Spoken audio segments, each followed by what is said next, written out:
હું બનાસકાંઠા પોલીસ અધિક્ષક અક્ષયરાજ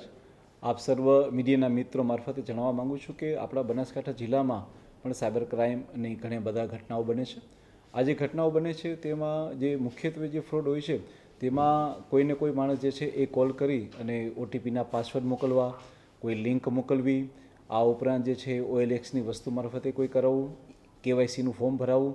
કે આવી બીજી કોઈ લિંક મોકલી અને અલગ અલગ રીતે આપણા જે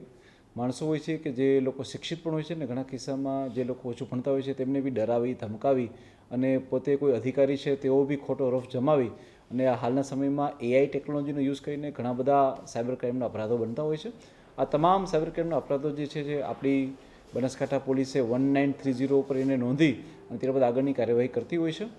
હું લોકોને જણાવવા માંગીશ કે તેઓ આ સાયબર ક્રાઇમના શિકારનો ભોગ ના બને. આપણા બનાસકાંઠા જિલ્લામાં અત્યાર સુધી પોલીસ દ્વારા આવા લોકોની રકમને રોકી